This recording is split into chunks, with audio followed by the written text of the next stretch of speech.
And a very good morning. It's Mark here. It is 7:30 Eastern. That is 12:30 GMT. Last day of an exciting and volatile trading week, particularly standout feature having been the sell-off in the US dollar and continuing this morning. Have a look.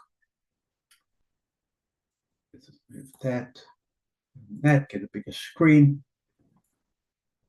And just have a look how the US dollar sell-off broke through yesterday's resistance. You can see all the way down to 107, 107.13.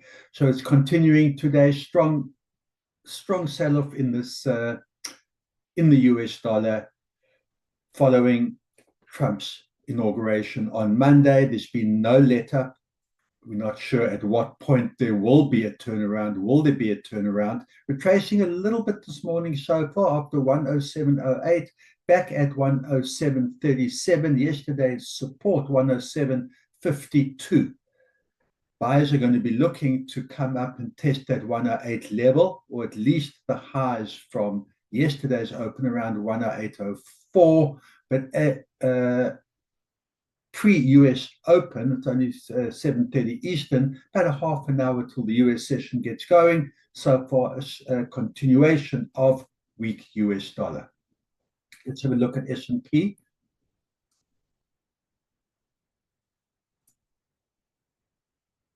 Set record highs, the S&P. Have a look at this. Yesterday, we saw a close of 6151, sitting at these record highs that we saw the end of last year.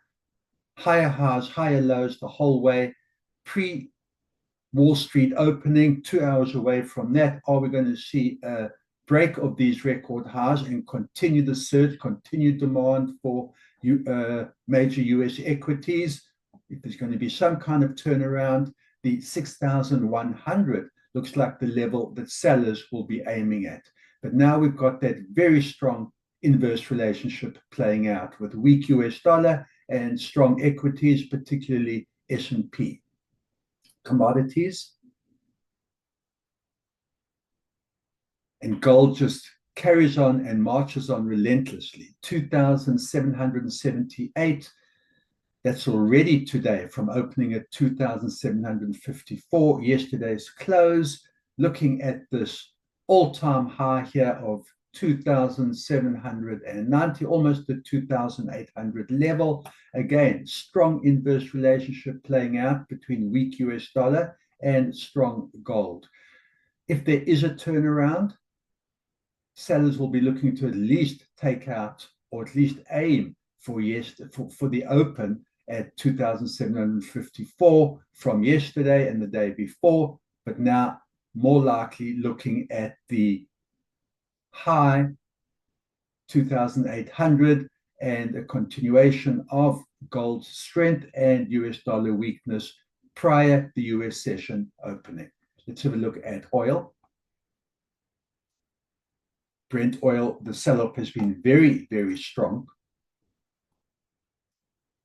As you can see, looks like it's fighting back somewhat today after yesterday's close at 77.16. Sellers looking to break below that $77 level. Buyers have stepped in. There is the low, 76.94. So sellers did slightly take it below that 77 level support, have stepped into 77.93, looking for 78, possibly higher. 78.79 was yesterday's high, but even with this green candlestick, the trend has been so strong that at this point, we still have a series of lower highs and lower lows. The sell-off has been very strong with oil and crypto, particularly Bitcoin. You can see uptrend is continuing. The last 4 or 5 days in a row, this 106,700 has been tested. We only at 105,400 here. So definitely some room on the upside if the buying continues.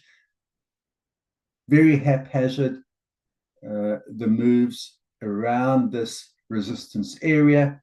A lot of opportunity on the shorter time frames, shorter meaning hourly, perhaps even shorter than that, of bounce trading within this range.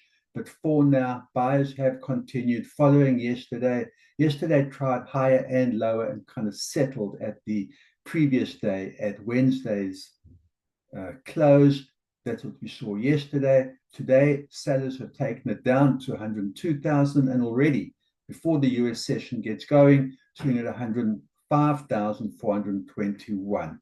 As far as the FX pairs, just want to look at that briefly and have a look how everything is fighting back against the US dollar. We're seeing the euro breaking above these resistance levels that have stood for so long, and now at a 1.0448 with a high today of 105. That's significant. And we're seeing a very similar pattern on the pound. The one that to me is very interesting and worth looking at for trading opportunities, I think, is the US Canadian, with the threat of tariffs looming and could be imposed at any time, even if it's just more talk of it. You can see over here the US Canadian pair sitting in this tight range. And if the US dollar does turn around at some point, can't continue weakening for that long, but if there's a turnaround in the US dollar generally, and we have the tariffs imposed, a lot of room on the upside meaning to Canadian weakness, and that 144 looks like the number that the number on the upside that I'd be looking for a break of, and then could go a lot higher. Good trading, guys. Keep that discipline, and see you at the end of the session. Good trading.